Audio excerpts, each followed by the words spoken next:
Well, I can tell you, we left no one behind. No one, right? What I saw, what I experienced, I know that clearly. And then from that, I crawled over to John. Crawled over the top of John looking for some sign of life from him, and I didn't get any, no movement, no sound or anything from him. Do you think that Chapman survived? Well, it wasn't what I experienced. Every day, 26 years, honor and integrity. I did not waver, not for a moment. So that was a fucking lie. No way. We got you. Not a chance. Not this time. It never happened. It never happened. We made this one up.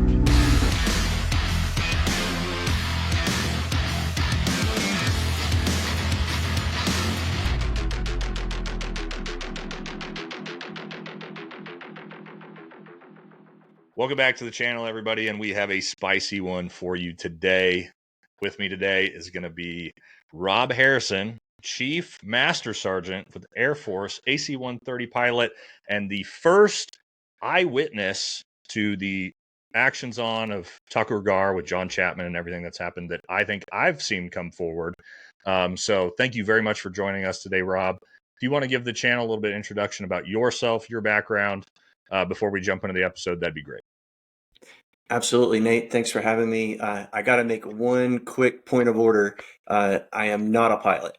So I was the direct support operator. Sensor operator. My bad. Yeah, direct support operator on Grim 3-2, the AC-130 Spectre, was the unseen command platform in immediate response to Mako's mayday call and the failed insertion of Razor 03 with the Mako element. Awesome. And you want to give a little bit of background about time in service, what you did, different stuff like Sure. that, just so the audience gets to know you a little bit?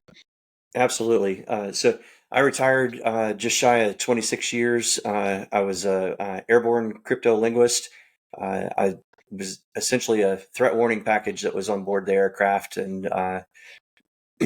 got a chance to fly on a variety of Air Force special operations and intel surveillance reconnaissance platforms over the years. Had about 3,500 flying hours for this particular deployment. I was out there in the initial wave that hit the ground running in October of 01. Flew on board the very first gunship that crossed into Afghan airspace in October. And then I was there actively flying up until the first week of Operation Anaconda, which kind of, it gave me a little bit of a unique perspective because I had flown on a couple of the gunship variants out of, I started in the south and then I moved up to the north, and I moved from supporting the Spookies up to supporting the Spectres. And so I happened to be in the right place at the right time when Anaconda rolled around. And by that point, I got matched up with one of the more senior crews, and the rest was history. Yeah, that's awesome. And for the people on the channel who don't really understand how an AC-130 gunship works, I do intimately because I worked with them so much. But could you explain a little bit, like from an eyewitness standpoint? Can some people might be confused of like, wait, he's shooting from the gunships, but he's an eyewitness. But AC-130s, you're right overhead. Like you're not flying super high in the air. The sensors are good, or at least they are now. But kind of explain a little bit how you're actually seeing the actions on the ground through those sensors from your job in the AC-130. Sure. There's a full crew on board. You've got pilot, co-pilot, navigator, fire control officer, flight engineer. You get on the gun deck and you've got a electronic warfare officer, the two sensor operators. In this case, back then, it was an infrared sensor and an all-light level TV sensor, kind of like a high-speed night vision goggle type camera. And then you've got a host of aerial gunners and then loadmaster on board. So you're able to see and know what's going on because you've got radios and you've got your various sensors. So we typically would fly in a left-hand orbit because the business end is on the left-hand side of the aircraft with the guns pointed out. Right. And you establish an orbit, you assist any ground party that needs close air support, fire support, identify the friendlies, and engage the enemy based on their requests. Okay, awesome. Now, the footage that we've seen, as far as I understand it, was from a Predator ISR feed, which means I would assume you were eyewitness and looking through a different sensors than what we have seen as those of us who weren't there. But you're also privy to the radio calls, and you are privy to what's going on the radio that none of us were, which makes it, I think, is what makes this so unique for you Sure. as an eyewitness. Is you weren't just watching this, you were hearing everything that was going on in the radio while this is happening too. Is that correct? Absolutely. So, the primary radio, is engaged with whoever your ground party is. The navigator's the primary person talking to the ground party on the aircraft at this point in time in history. Um, You've got your sensors, you've got a number of other radios, SATCOM radios and so forth, and then we've got some various data feeds that can come into the aircraft as well for additional situational awareness. Yeah. Okay. So I think that's good. So we've sort of got a general idea of the fact that you're one of the very, very few people that actually was there on station, watched this happen, listened to all this happen. I'm not sure I've heard of anyone else that's come forward that's been willing to talk about this, that's been an eyewitness. So pretty powerful stuff. So I think we should just jump into talking about the actions on and the mission itself and walk through this thing, because as far as, I've looked up there, you obviously are well integrated into the controversy with Britt Sabinski's Medal of Honor and the actions supposedly that happened there. So what I want to do in this episode, guys, is Rob is going to walk us through what he witnessed and what he heard, right? This is no more, not to attack anybody, but we're going to give you objective reality from an eyewitness, guys. So Rob, if you want to maybe start us off with how you guys get the call and how you guys get brought in on station, and at what point in that mission you guys get overhead. Absolutely. So the the mission for Grim 3-2 that night was the emergency on-call CAS platform. We didn't have a dedicated mission. We were there in case an emergency popped up. We took off out of Uzbekistan, transited Afghan airspace, went straight to a tanker in Pakistan. What was interesting on the way is that a nail element, one of our sister spooky gunships, was originally tasked to support the Mako infill. While they were waiting for the helos that had had a maintenance delay, Kaust Airfield came under attack. Rather than us get tasked to go to Kaust, Command and Control decides to roll Nail to that, and Nail had stood had a standoff orbit of about 10 miles or so away from the initial objective area for Mako. It's my understanding that they called the area clear based on what they could see on their sensors from that distance. So they didn't see the amount of activity that was up there. So the helos actually get well. They press in for the infill. Meanwhile, the Command and Control had sent us onto our original fragged tanker schedule. So we're sitting behind a tanker in Pakistan airspace when the Mako element actually goes for the infill. And while we're on tanker, that's when you hear the mayday call from Mako 30 Charlie, and that's John Chapman on the radio. And he comes up on the net, right, and it's mayday, mayday, mayday, any Grim, any Nail, this is Mako 30 Charlie. And from that point, you guys get that mayday call, and I imagine, I've been there before, basically getting aircraft tasked to you when you're in a, super bad situation like that. I imagine you guys head straight to the objective from that point once you get that mayday call. Absolutely. Like when that happened, we're in the middle of a toboggan behind the KC-135 that was refueling us, because we get heavy and slow when we're behind it, so we're having to do a controlled descent. That mayday call comes across, and I end up with some locational data that pops up on my data feed. I relay that to the front end. The sensors slew to that position. We do an emergency separation from the tanker and immediately beeline it to their position. Okay. And so I'm sure most of us, majority of people watching this from the channel are familiar. They've watched the ISR footage. When you guys get overhead, where are the men on the ground once you get there in the grand scheme of all the things that happen there? Yeah, so when we get there, as we're flying in, the sensors are already slewed to the area, and we're looking to identify them. We know that the helicopter has crashed. That's what Chappie's reported to Right. us. Yeah, I don't know who John Chapman is at this point, but I've grown to feel like I know him based on all the research and how much I've been involved in this. But 30 Yeah. Charlie is telling us what the situation is. We fly to that area, establish an initial orbit. While we're doing that, he's telling us about their teammate that they had lost on the initial insertion. That's Petty Officer Roberts. Explains Right. what's going on, asks us to put eyes on that location and slide our orbit to that area. So it's a real easy maneuver because they're in the same geographic space. It's a simple slide of the aircraft. Sensors are able to look immediately as soon as he says it. We see Petty Officer Roberts laid out on top of the mountain, not moving, but his IR strobe is active. Right. And where's the team at this point? The team is at the Razor 03 crash site. Their sister ship 04 is orbiting in a black hole, and they're talking to us on the radio because they don't have line of sight with their teammates that are crashed in the valley there. So we help constitute that recovery effort. 04 comes in, picks them up, the team reconstitutes, and then the hasty rescue mission unfolds from there.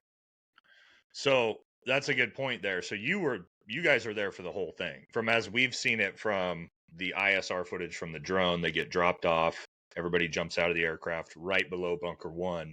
You guys are already overhead watching this, correct? Yes.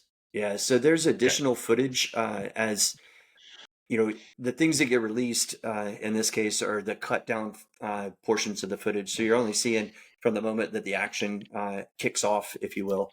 For us, as we would roll in to support a team or hit an objective, we're going to hit the record button as we're establishing initial contact and need to record. That way you're not wasting recording space on whatever media that you're recording to. Yeah, I wanted for the viewers to understand with the story. You had Roberts basically thrown out of the aircraft, and then the aircraft takes fire, has to go emergency land in a separate area, and then they make the decision to go try to recover Roberts' body. And what you guys have seen from that drone footage is them actually coming into land the second time to come out, and actually that's when the actions happen. So that's what I want people to understand is Rob is already overhead in the AC-130 watching this happen from the very beginning, which I think is important. It's not like you showed up 30 minutes into the fight.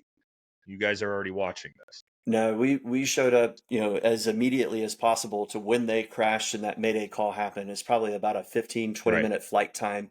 It was close because we weren't that far away. And so we just hustled it over there. And then when you're looking at it and you're seeing Roberts, we're obviously relaying that back to the team. And that's kind of probably what's a deciding factor on how they want to respond. And so when we see Roberts laying there, again, the strobe is going off. And then eventually the enemy just starts coming out of their fighting positions. And when you're looking at the IR footage, you referenced, you've seen the Predator footage. Well, we have the gunship footage. Ours is similar. Our infrared is looking very much like what you're seeing. The only difference is we're in a deliberate orbit right around the area the entire time. And then we've also got 360-degree camera angle at it. Exactly. So our sensor isn't quite as high a fidelity as what's on the Predator at this point in time, but it's pretty damn good, and the guns are pretty damn accurate as well. Right, let's talk about actions on. Right, helicopter lands. Everybody jumps out the back. We see one person fall. Looks like maybe he's been shot. Everybody else sort of rushes up that hill. We know John Chapman is at the front of that. And just let us know what you see from your eyewitness account. Anything maybe you're hearing on the radio as well. Yeah, absolutely. So we're in comms with Mako as they're coming in to assault. We're burning an area that's not on the X, so it's not on the spot. We've offset a point that we think is a good place for them to infill to. I think the team lead, makes a tactical decision that fighting uphill in that terrain is probably not the most expedient method for them to get to their fallen teammate. And so they end up blowing right through our burn. So we're literally marking the landing area for the helicopter to come in. They go right through it and they go right back to the X. It causes a bit of confusion with the air crew, and then we're playing a little bit of catch up from there, because as soon as that helo flares, the team's immediately out. Like you said, we thought Slab got shot because he's the first guy off based on after action reports. Turns out he just took a header in the snow based on his accounts and the other team members' accounts. And that's when Chappie ends up on point. He leapfrogs him, and now he's on point for that team, and he's running to the guns, running towards bunker 1. Yep. Now, I think this is where we're going to get some discrepancies here. Okay, is we've seen the footage, we see what's happened. Chapman, he's moving up. They're taking a ton of fire from bunker 1. Okay, and Chapman's basically, as you said, taking point. They're taking a ton of fire from bunker 1, which is up this hill. Now, fortunately, as I know, fighting at night against Al Qaeda and the Taliban, they don't have nods, so they are taking gunfire. But in pitch black, they're pretty much just shooting in a cardinal direction. John makes the decision that he needs to assault this bunker, which in a near ambush situation, this is the correct answer. There's only one way to go. It's through the enemy. John decides to, as far as I see on the ground, John decides to make those actions. Does he call anything on the radio before that? And then also, is this what you see? Just tell us what you see John do at this point for bunker 1. Yeah, so there were no radio calls from the team from the point of infill. The last time that we've had comms with the team is on their way into the objective, and they wanted pre-assault fires, but unfortunately we couldn't do that.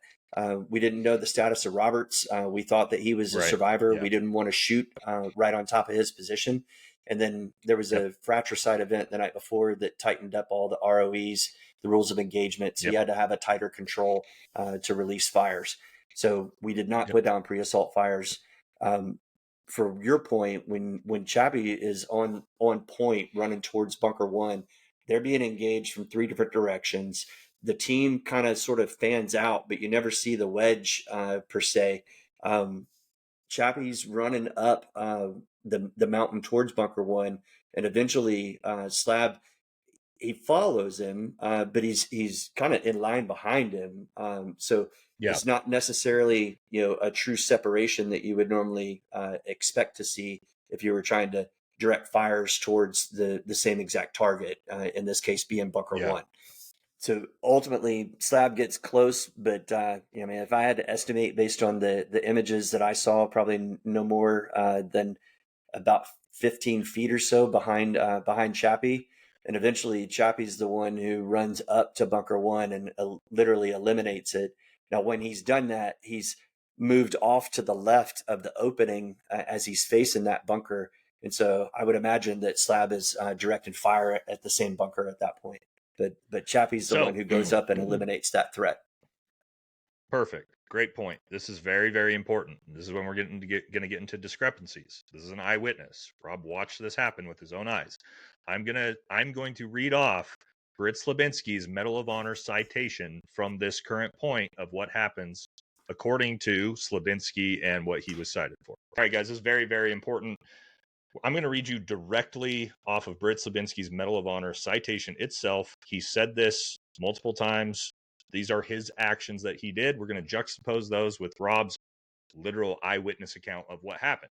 So it says here, Senior Chief Slabinski's team, despite heavy incoming fire, was subsequently successfully inserted on top of Tucker Gar. Senior Chief Slabinski, without regard for his own life, charged directly towards the enemy strongpoint. He and a teammate fearlessly assaulted and cleared one enemy bunker at close range. So, to me, that states that Slabinski, alongside John Chapman, rushed up that mountain together, side by side, entered that bunker together, and eliminated those insurgents inside. Did you watch Britt Slabinski do that? So, when you go back and you look at that footage, it is clear that it is Chapman that runs up and does the actual assault on those final acts at point blank range. I'm not talking about close close position. He was point blank with them when he eliminated the threats in there. Now, Slab was absolutely behind him in part of that effort, but you got to understand that Chapman was the one who literally went up there and was point blank that eliminated that immediate bunker one threat. So this, Robin, this is why this is important. I have never taken away Slabinski or any of the other SEALs on that mountain's heroism, really. I mean, Britt Slabinski showed amazing heroism during this. However, he didn't do a lot of the things that are in this Medal of Honor citation. That's a big deal. Why? Because understanding John Chapman, the reason he receives this Medal of Honor is because he assaulted that bunker and saved the lives of those Navy SEALs. So if you're going to put that as Slabinski's actions, we need to see him actually do that. And him being behind John Chapman 10, 15 feet back, that is not what the Medal of Honor citation says. That it just doesn't. So I think there are some discrepancies, but I will sit here and tell you, without a shadow of a doubt, this is not SEAL bashing by any means. Everybody that went in on that mission did heroic actions. They didn't have to be there. Absolutely. They went after their teammate. I get goosebumps thinking about it. And they ran to the sound of the guns. They did what you would hope they would do. Chappie happened to be the guy who actually eliminated that bunker one threat. I'm not saying that Slab wasn't involved. He was involved. I just don't think he was involved in the eliminating of that threat to the same degree in which Chappie was. But the question that I've always had is, there's essentially varying accounts. And, from an Air Force standpoint, the research that we did on Chappie was focused on Chappie, and it was never focused on, any kind of blame towards SEALs or anything like that. We focused on Chappie's efforts.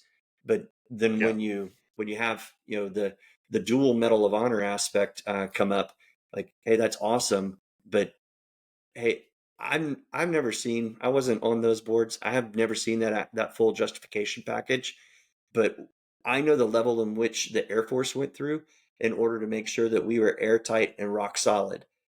My question is, have those, whatever substantiating information is in his package, is it verified by all of that ISR footage that's out there now?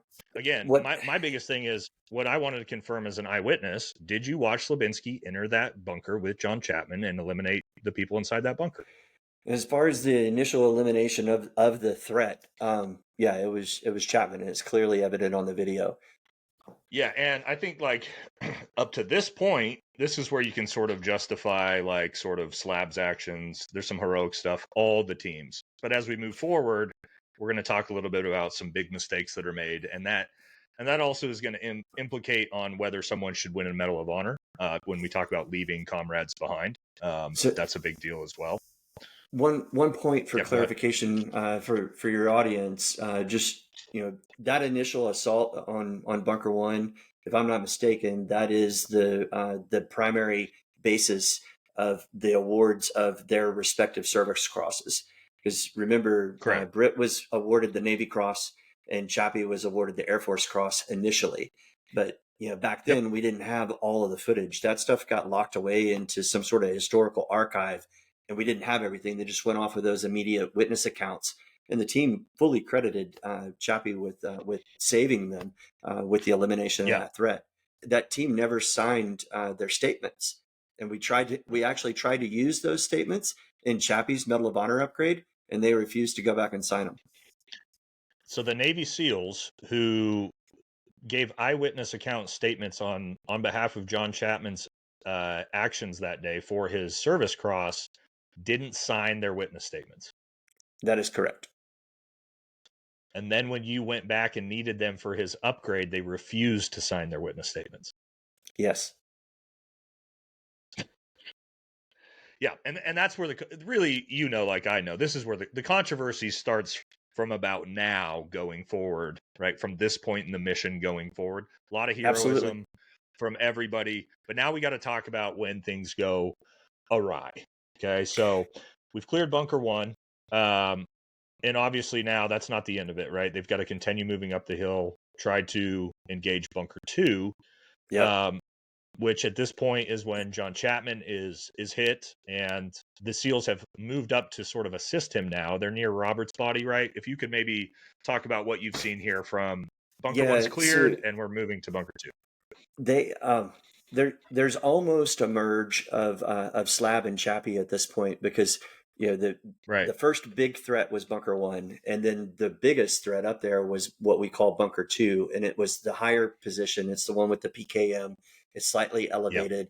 It's on the other side of that outcrop, the big rock that they call the boulder. So the team is kind of fanned out. If you think about it, Chappie and Slab are on the right of the boulder as you're looking upslope, and then there's a couple other teammates that have fanned out around the left, and eventually Chappie and Slab are both directing fire towards Bunker 2. But there's some interesting elements to all of this, because when the research was done, they literally mapped that mountaintop down to the gnat's ass, and with the technology and so forth, it didn't matter where you were. They could drop a pinpoint, and if you were crawling on your knees, standing, running, they could give the perspective of what your line of sight was, and they could spin you around 360 and show you where all the terrain was. So so that comes into play with some of the statements as I've seen the variety out there from Slab. So it says here in his Valor Word citation, as essentially they're moving to Bunker 2, that it says, and this is for Slabinski, with bullets piercing his clothing, which seems odd to me that he took a bunch of rounds but didn't hit his body, but okay. He repeatedly charged into deadly fire to personally engage the enemy bunker with direct rifle fire, hand grenades, and a grenade launcher on the surrounding enemy positions. Did you watch Britt Slabinski charge Bunker 2, throw grenades in it, hand grenades in it, and then open up with grenade launcher? Did you witness that from your eyewitness account? Yeah, so there were absolutely grenades. There were RPGs. There was small arm fire. There were two guys that after Bunker 1 is eliminated, you can see on the footage, there are two guys directing fire towards Bunker 2. That is when Chappie sustains his initial wound that he's believed to be killed by. And based on the forensic pathologists that have gone back and put a chronology to his wounds, they can tell that was a mortal wound. And that's what ultimately incapacitates Chapman. Now, I think this one's very, very important. There's a lot. This is probably the most controversy, and we're going to talk about the decision to leave John Chapman behind by Britt Slabinski. Slabinski is quoted saying, "I crawled over and crawled on top of John Chapman, looking for some sign of life, and I couldn't find any. That's when I made the decision to retreat." Then from that, I crawled over to John, crawled over the top of John, looking for some sign of life from him, and I didn't get any, no movement, no sound or anything from him. And then make the decision, we're going to continue on, relocate over the side of the mountain. Did you watch Britt Slabinski go all the way up and get on top of John Chapman's body and check his body? Negative. So that didn't happen, as far as your eyewitness account. Not from what we saw. The closest point, and this is where, like, when we presented all of our facts to them in September of 16 in DC, it's the surviving members of Mako 30. It's Captain Jeremy Williams. It's their intel officer, and then our team of witnesses and project officer and our commanding officer. That's when they go into the. That's not how I remember it. You weren't there. We were. You can't argue with us. With all due respect, there's a moment of that. But let me back up real quick, because your question is how close. Did he crawl on top of John to check for sign of life? And this is where, like, he had already been on record saying that, and this is why the Air Force was so sensitive about how he delivered everything. And we just understand, like, there's fog and friction, and holy shit, they were in the fray. Like, My pilot describes this as the firefight in a phone booth. I'll say that every time anybody's talking about that, just to try and give them a perspective of what these guys endured that night. And they did it going after a fallen teammate, right? But unfortunately, that ISR footage shows when Slab, like when the team, so the footage has, I think it's Turbo had crawled up with the heavy machine gun on top of the boulder. He's directing fire towards bunker number 2. He gets fragged by the grenade and falls off the boulder close to where Britt is. Britt is close to Petty Officer Roberts. I don't know if the team ever fully realized that Roberts was right there. But when he says that he crawled over to check sign of life on John, the closest person to him that wasn't conscious and literally talking to him is actually Petty Officer Roberts. And so when they are reconstituting and making the tactical decision that, hey, we're outgunned at the moment, let's do a reset. They pop smoke and they break contact. When they're doing that, the closest person that they get to is Roberts. On their egress, they get no closer than 12 feet of Chapman. And honestly, the way that they're moving and where they are and with the terrain, they can't even see Chapman from that position. Well, my point is, this is incredibly important because if you are you have to understand, Britt Sabinski is not just a guy on a team. He is the ground force commander. He is the person in charge. He's the one making the decisions. When you say that you crawled over and crawled on top of someone that you left for dead, and it turns out that you did not do that, that means he retreated without knowing where all of his men were, and that he tried to basically state that after the fact to justify his actions in abandoning John Chapman. There's no other way you can look at that. And so in real time, all that stuff is really, really hard to see. It's not until you have the benefit of hindsight and going back through all the footages, matching everything up with timestamp, do you really have the true fidelity on what happened? Yeah, but my point is, as a leader, there's a difference between we were taking overwhelming fire and I had to have our guys retreat and we weren't able to get Chapman. There's a difference between that and stating, I got on top of his body and ensured that he was dead before I made that decision. First of all, I don't agree with leaving his dead body there and abandoning him to begin with as a leader, but that's a bold statement, right? And as an eyewitness, if you personally didn't see that, right, fog of war, there is that it is, but these are more discrepancies, right? We've had multiple discrepancies from the eyewitness account to what these citations and what Britt said himself. Now, this comes into the next, and this isn't me. Obviously these clips are going to be integrated and edited into this of Britt Sabinski himself. Sure. Britt Sabinski himself, we just talked about. You watched them leave John Chapman at Bunker 1, correct? Yeah. I don't think it was their intent to leave him behind. I think he thought he was dead. I understand that. You watched them leave him behind. Yes. Okay. Then we're going to look at another quote from Britt Sabinski. Well, I can tell you, we left no one behind. No one, right? What I saw, what I experienced, I know that clearly. Those statements that say we left no one, well, I'm sorry, Chapman and Roberts, because both of their bodies were still up there and they weren't recovered until much later in the day. Yeah. And again, we're just looking at the truth, right? You've made some statements. Are those statements true based off of an eyewitness? They're not. Okay. And it sucks, right, that we have to look at this way. But when you're talking about like truth is important. And we're getting further and further into this controversy. But trying to say that John Chapman wasn't left behind and that he wasn't abandoned, well, we know that's not true because we're about to get into John Chapman's actions after they retreat. So that's what I'd like to do next is the team, we've seen them, they've retreated, they're basically sliding down the mountain at this point. Mm-hmm.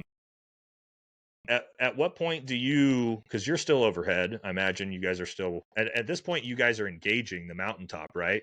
As they've come down. Can you walk us through that? Yeah, we don't begin engaging. So we're sitting there on pins and needles, bated breath, just waiting on anybody to come up and request fires.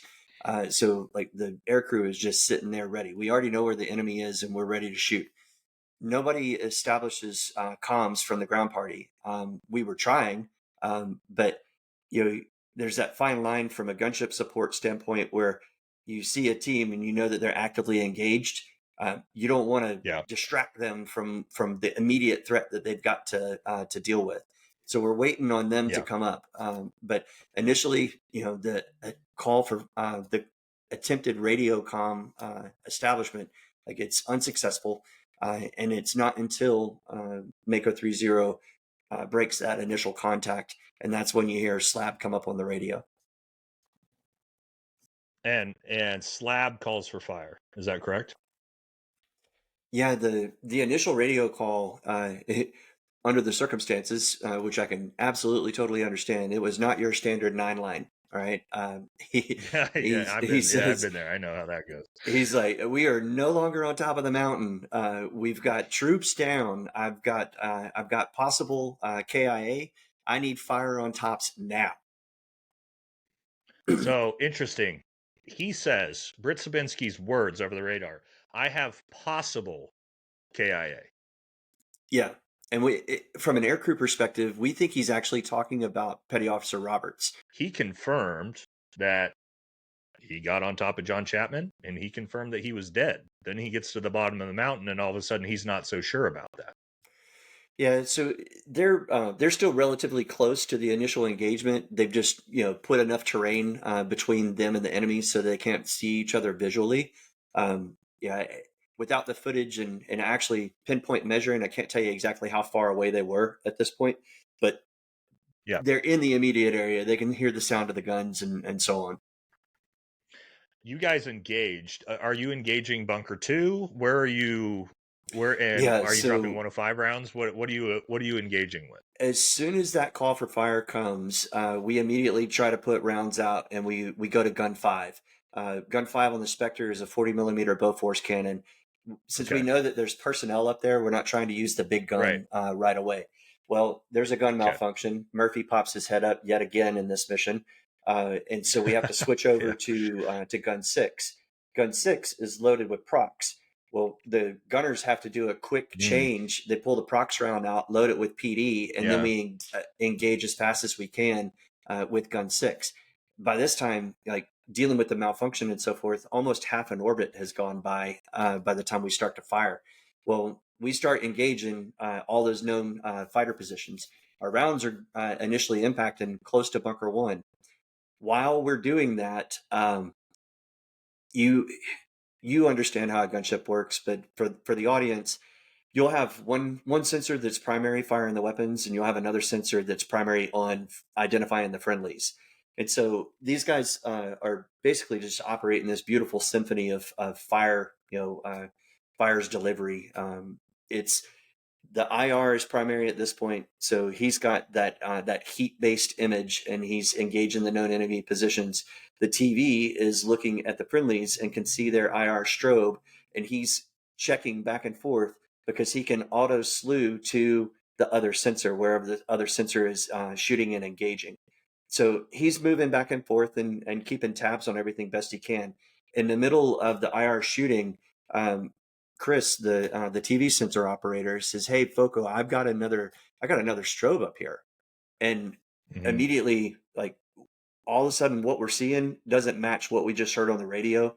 We heard, possible KIA. We're no longer on top of the mountain. We think that entire force is together. Well, John's actually somewhere close to that tree in the bunker, and so when we see that second strobe, Chris sees the second strobe. We talk about it, but at the same time that's going on, the team starts taking fire from the ground, and oh, by the way, the enemy starts lobbing mortars in directly on the LZ. And so, in the fog and friction of everything, it's like one helmet fire to the next type of deal. So we never communicate, to Mako that, hey, we saw a strobe come active, and then it just, what they were reporting didn't match what we were seeing, and there's an element of confusion there. So at this point, you see the strobe, and I'm sure you're going, okay, well, Al-Qaeda doesn't wear strobes on their helmets. Obviously, we've got an American still on top of that hill. Yeah, so we immediately mark that position, and then direct our fires away from where we saw the strobe. And, so we're not shooting where we know Robert's to be, we're not trying to shoot where that strobe is, because that might be a friendly. And so we're engaging the other, entrenched fighting positions that were slightly upgrade. And then there were other enemy, further down the slope and off to the sides and so on. Yeah. So here's what I want to get into, some more discrepancies with Slabinski's accounts of what happened and what you watched. All right. So next quote, Slabinski was asked, "Do you think that Chapman survived?" And he said, "No, that's not what I experienced. That's not what I saw." Do you think that Chapman survived? Well, it wasn't what I experienced. It wasn't what I saw. Well, what did you see? Did you see John Chapman survive as you watched the rest of this unfold? Why don't you walk us through that? Yeah, so that was kind of the response that they had when we delivered the totality of our upgrade package for Chapman in DC in September of 16. That response is what evoked my, with all due respect. It was, so back up for a minute and just know, again, we're trying to take the high road, not poke anybody in the chest. This isn't about, hey dude, you left somebody. It's just like, this is what happened. And so as we're going through that, I'm talking with our colonel, is Mike Martin at the time, and we know that they've got to be careful. This is a joint environment. Everything's about relationships, and you don't go in there and MF your sister service. You have to work with each other day in and day out. So we go in and give everybody grace. Well, that's not what I experienced. That's not how I remember it. I was on top. You weren't. That's their response, their collective response. And then that draws the, with all due respect, it was like, you guys had broken contact at this point. There's terrain between you and the enemy. And, and I was there in the form of the sensors on the gunship, and here's the footage, and there's the strobe, and there's Chappie getting into Bunker 1. Yeah, I mean, that's a great point that I hadn't thought of, is none of those guys were eyewitnesses to Chapman's actions going forward. You guys were the only ones that were eyewitnesses to what happens next. Yeah, like you said, they had to retreat. They had to retreat out of the area. That's additionally part of, like, why they stuck to their guns on what was known as material finding 2. And they were fine with everything up to and including the initial assault. But for the moment that they broke contact and anything regarding Chappie, that's where supreme resistance was met by the SEALs, or the SEALs gave us extreme resistance. Yeah, and then unfortunately, we know, as you know, we can watch John Chapman alive and continue his actions. Can you walk us through? Oh man, I'm sure what you guys watching John Chapman essentially come back to life and fighting off enemy. Are you overhead the entire time while he's doing this? No. So we see that initial strobe, and it caused the confusion. The team's taking fire. The mortars are coming in on the LZ. The team decides to move even further away, and we're trying to cover their movement and put down suppressive fire for them to move, keep the enemy's head down, right? And so we're off to the next, closest alligator to the boat, if you will.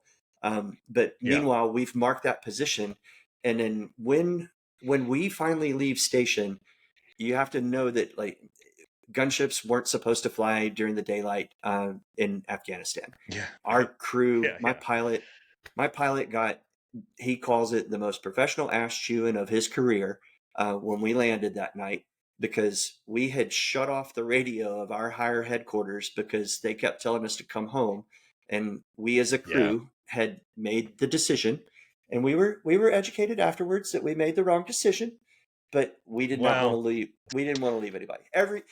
Everybody knew, that it was the right one, but from a command standpoint, it turned out to be General Mulholland. At the time, he was Colonel Mulholland. He was a Task Force Dagger commander, but he let my pilot know that we were in the wrong by doing what we did. And then after he chewed his ass when he was getting ready to walk out, he said, "Thanks for what you did." Yeah. So you guys don't actually get to see through your sensors John Chapman's actions. That's just from the Predator drone that we can all watch. Yeah, so I can attest from an eyewitness standpoint, based on the gunship footage, that we saw that strobe come active and him move after the team broke contact. Which Okay, so you watched him turn on his strobe, which I'm assuming he turned on because there was 40 mic rounds dropping around him to let you guys know, hey, at this I'm time, down here. 105 shells are impacting danger close. If that ain't an alarm clock, I Yeah. don't know what is. Yeah, I've been there. It is. In a controller or anybody in that environment, you're going to be like, oh shit, you're going to turn on the strobe and you're going to find cover. And that's Got it. exactly what he did. We marked that position and tried not to engage anywhere near him, and just basically employ minimum standards from that area.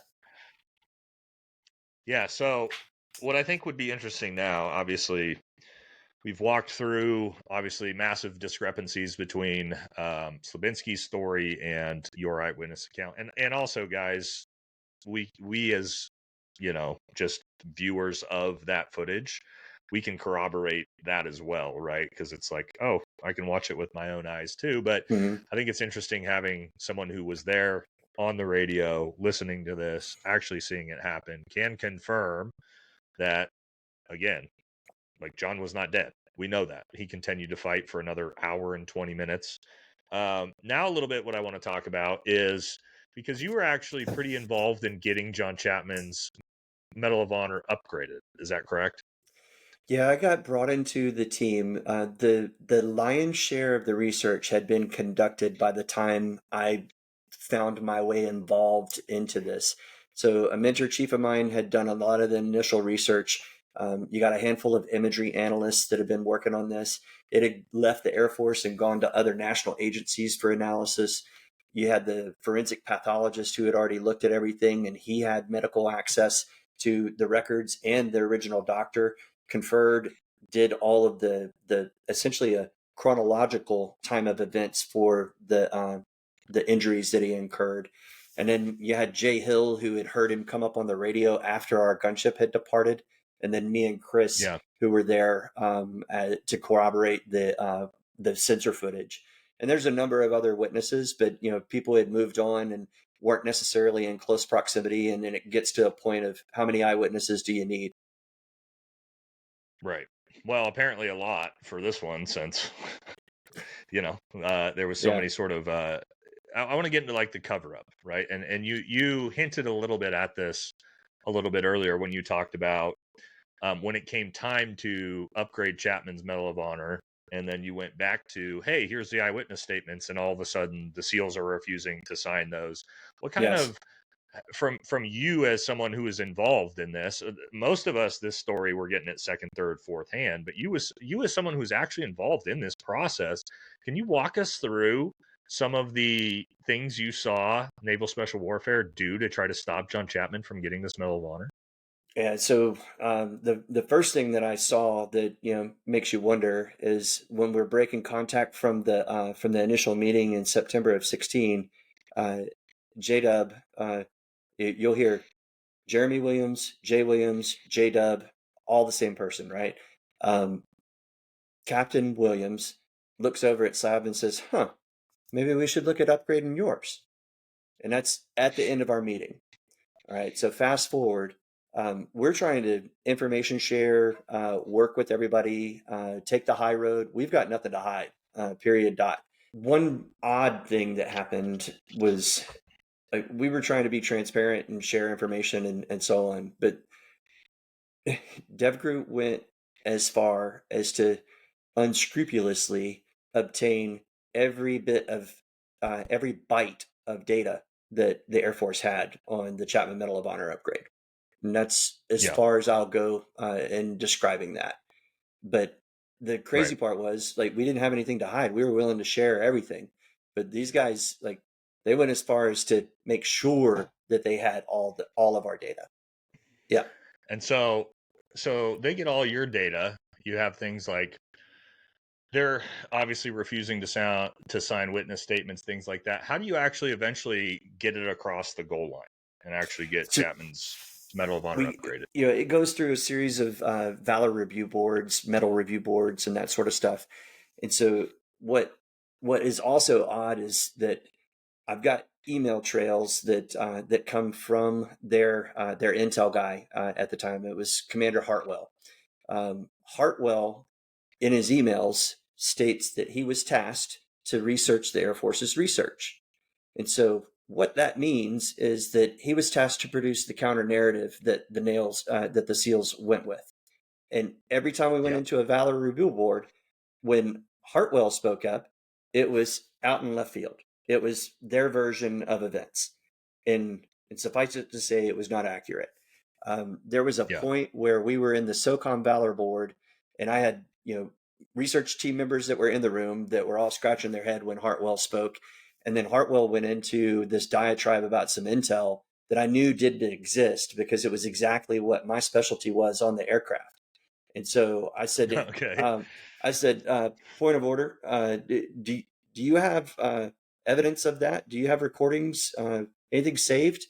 No, I think that stuff, blah, blah, blah. I was like, well, I know you don't, because that's the job that I was doing on board our aircraft, and I was directly overhead, and everything was absolute silent from the moment that we showed up.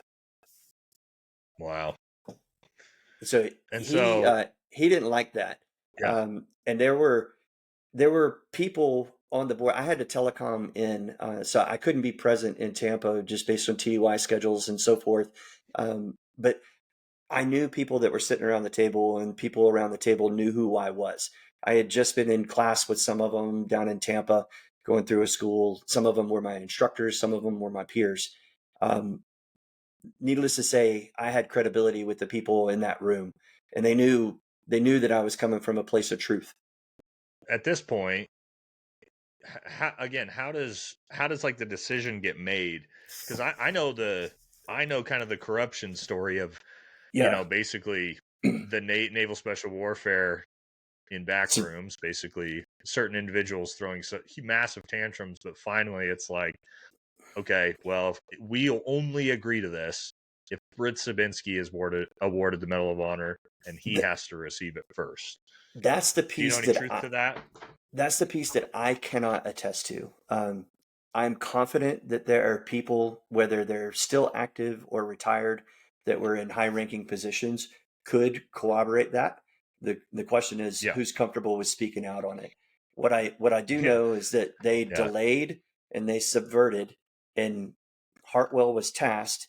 Hartwell was tasked by then Captain Jeremy Williams, who was the DevGroup commander, and he was taking orders from Admiral Tim Zemansky, who was at Naval Special War Command. Look at that.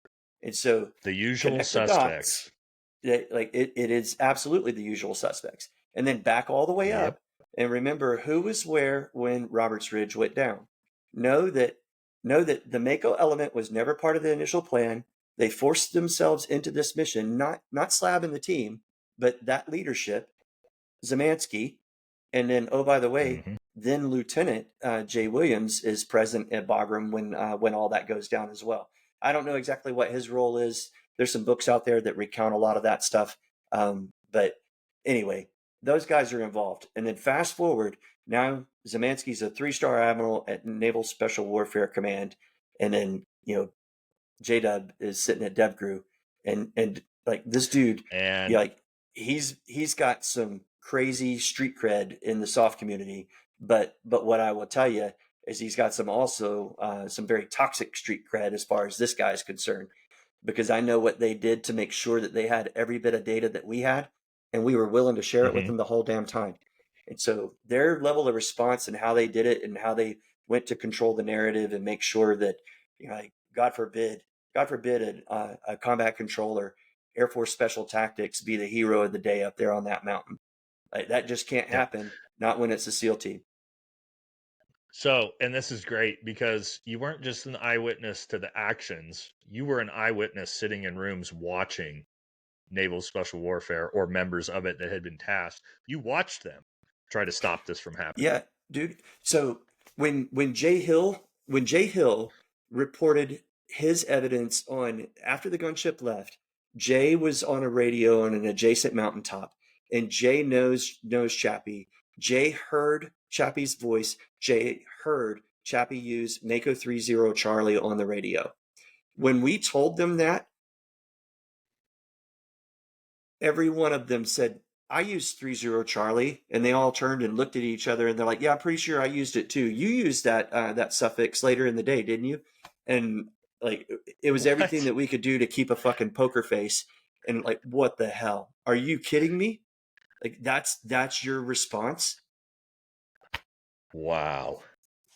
It's just like what's crazy is I've heard all these stories from other people, and to have someone who was sitting in those rooms be like, yes, this is exactly what they did.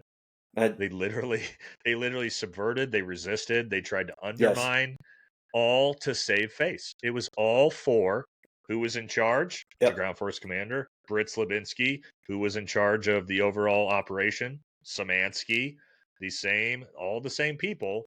And then you get into the museum and what's going on with Chapman, and you go, oh, it's the same people. It's the same people involved in the museum that were the same usual suspects who tried to undermine, subvert, and stop Chapman from being honored the first time. It's just that. So I would tell you that, those of us that were involved, like everything was let sleeping dogs lie. Chapman was awarded his Medal of Honor. It was an amazing moment for him, his family, his community, special tactics, the Air Force at large. Like, it was an awesome, awesome moment. Never mind the fact that Slab had been presented his ahead of Chapman, despite all the effort and for how long that effort had been going on for Chapman. The SEALs got him across the finish line first, and then that was kind of a little bit of a slap in the face. But he was very very cordial. He invited Val to the event. There were Air Force representatives present at Slab's presentation and so on. And then fast forward, you get to the museum, and then the family is told, hey, there's going to be a big display in honor of Chappie. And then time goes on, and certain people are no longer part of the museum, and certain people are elevated, and you look at all these threads, and you're like, you got to be kidding me. You know what's really ironic? When you come out of, I think they call the initial one the Ring of Valor, when you enter into the museum. I got a chance to be there this weekend and see the sneak peek. You go in, and you're presented with a video demonstration in a 360-degree room, and the screens are 180 on both sides. So it's really hard to see everything during the demo. Somewhere in there, Chapman is featured in that opening demo, because I can see his name on the name list of credits at the end. Well, as soon as that video gets done, it's awesome. It pays great tribute. It's all about our greatest heroes.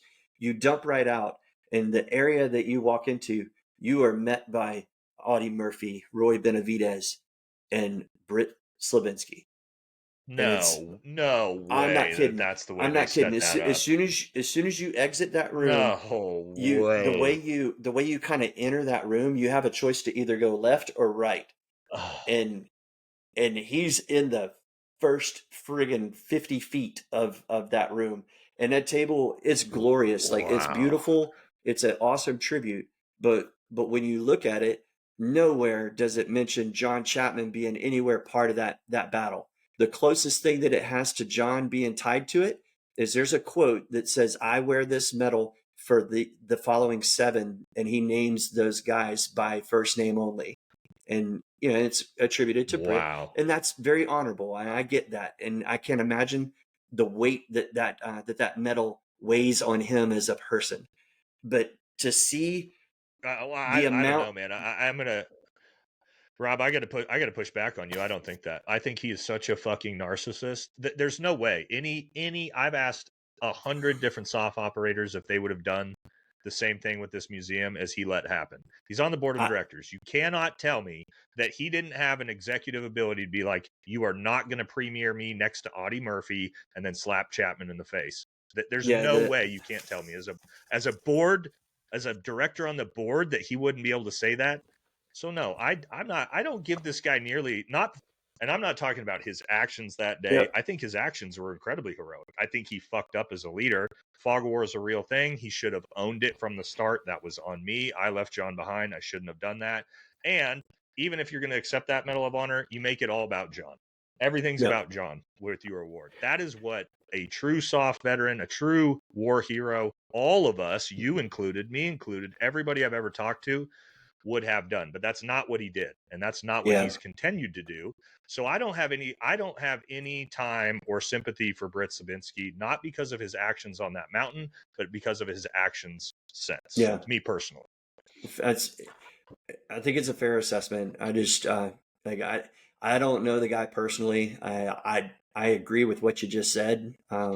When I again I try to give as much grace as possible with all of this, but when you have the varying accounts or recounts, the question is, does it all match that footage? And then when it comes to the display at the museum, the honorable thing, if you're going to be featured, the cop out in the letter is that all of the recipients said, I don't want to be treated any differently than my peers.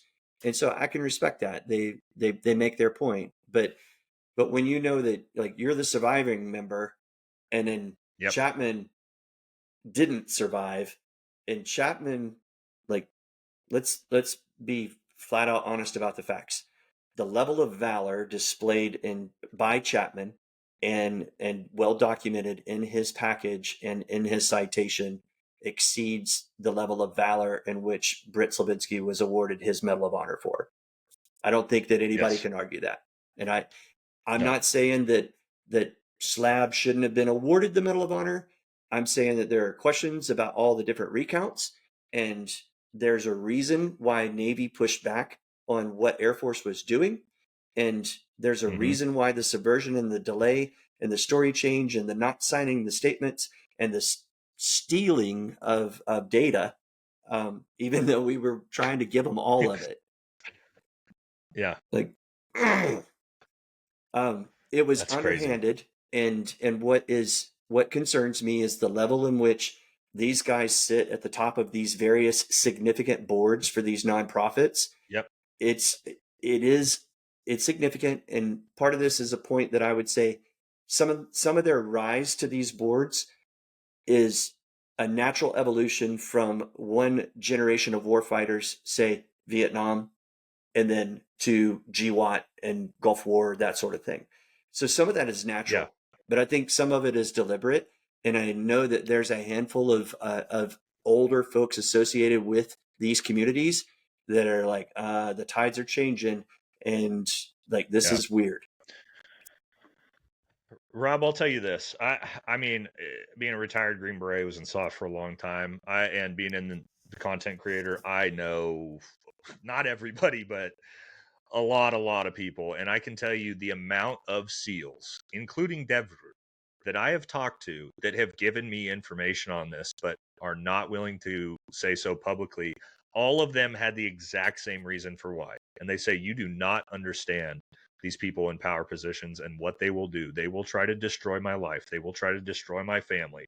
All of them have said that. They like, you don't get it. This is a mafia. These guys at the top in their little mafia clique, like, they will burn you to the ground if you are caught stepping out of line or hurting their brand at all. And so and again, it's all, every single one has said the exact same thing when it comes to that. And the question is then, like, what do we do going forward? I mean, we're sitting here with an eyewitness who can account to John's actions and everything that happened. And is that not good enough? I mean, what for you? This is what I've asked everybody. I've asked Congressman Luna this. I've asked I asked Lori Chapman this. At the end of each interview I've done is, what would you like to see as sort of the ending to this story to make it right? What does making it right look like to you for John Chapman and his family? So I know it's a hard question, but it is. The museum initially led the family to believe that there was going to be a dedicated display to John. When that didn't happen, that was absolutely a kick in the teeth. So that sucked. and then it opens up the wounds associated with the amount of subversion that was displayed by the Navy with all of this. And so when you were involved as closely as some of us were, then you know some of the underhanded levels to which they went. Now it makes me Yeah. question the validity of that, especially when you start to think about the variation in the statements. So you need to do right by John. If that's a rotational thing, then build the tribute to Chappie and make an adjustment. And what they should have done was just put them side by side and own it. You're I like, hey, know. these It was dudes it was were so in easy. they were in the same mud. They spilled the same blood. Let's go and show them. And you talk about Yep. inspiring America. Like that's what the mission Yep. of the museum is. Let's do that. Yep. Let's not diminish one guy's legacy and prop up another one when they were in the same place. And I don't think any operator worth their salt would argue what I said a moment ago, that John's level of valor was a higher degree than what Britt's was. Not to Mhm. take anything away from Britt. Britt did awesome things. Just John did more. For me, at this point, I really think the corruption in the backside of it's I think it needs to be investigated. I think it needs to I, be.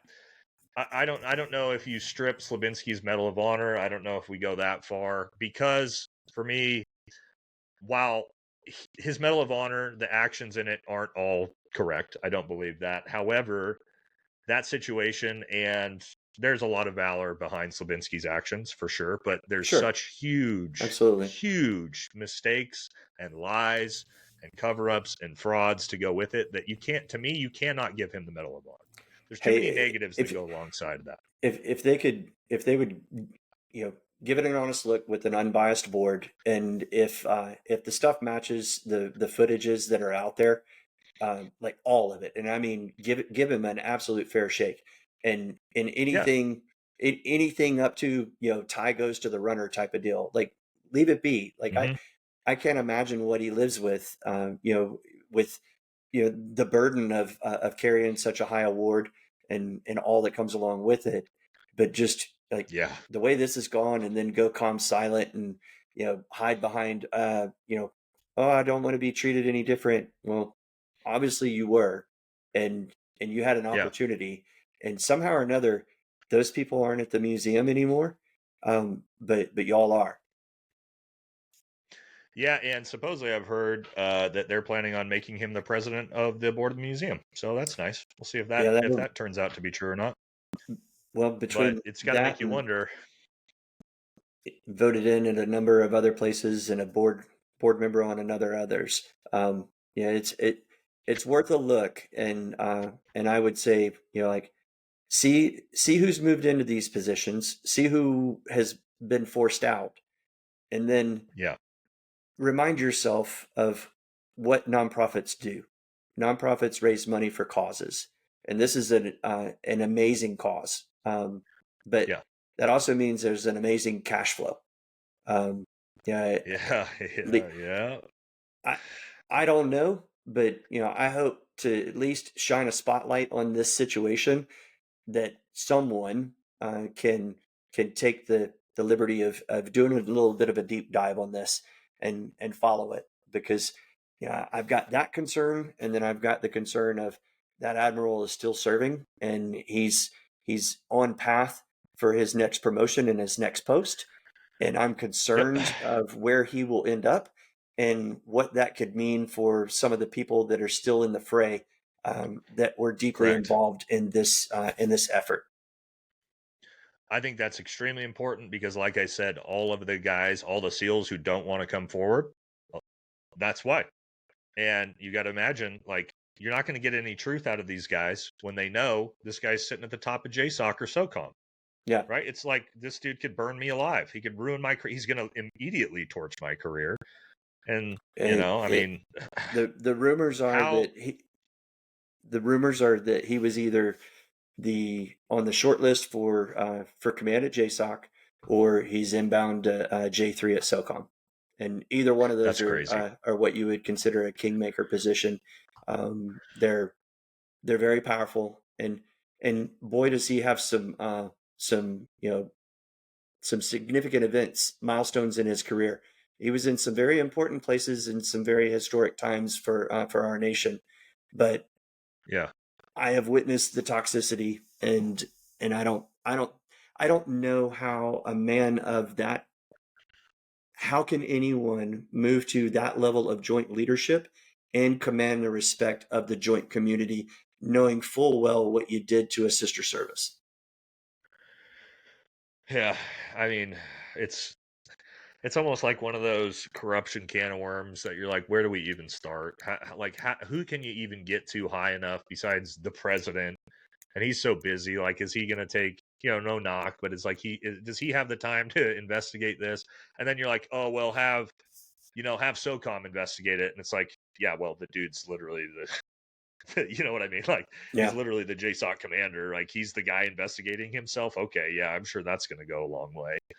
So yeah, I mean, I think we're probably good unless you got anything else. I appreciate you coming on. This has been awesome to have someone who was yeah, sitting, man. watching these things happen, sitting in rooms, back rooms, watching this corruption take place. Yeah, Anything else it for the just, viewers before we sign off? no, it's just I feel implored to speak out and speak truth to power. I respected the hell out of seeing Eric Deming. But I noticed him on Seth Hatena's after action report, and as soon as I saw a SEAL who was trying to hold a couple of bad apples accountable, again, Yep. I'm not a SEAL basher. The community at large, I think, is probably filled with good people, but there's a few significant toxic elements within there, and I wish to hell that that community could police themselves the way our Green Berets or our Army SF does.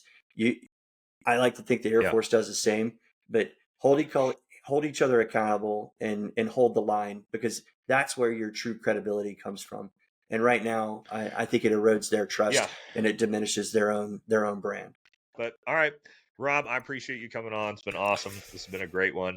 And yeah, hopefully we have some positive things come from this, and everybody dogpiling in now. I am encouraged that more and more people are sort of coming out of the woodwork that have been involved, that are willing to step forward and say, look, I was a part of this and I can set the record straight as well. The more people that do it, the more accountability it gets and the more credibility it gives to everything everybody's saying. So thank you very much. And yeah, that'll do it for this one, guys. You are spot on. Thank you, Nate. I appreciate your platform. Thanks for taking interest in all of this. Yes, sir. All right, guys. See y'all later.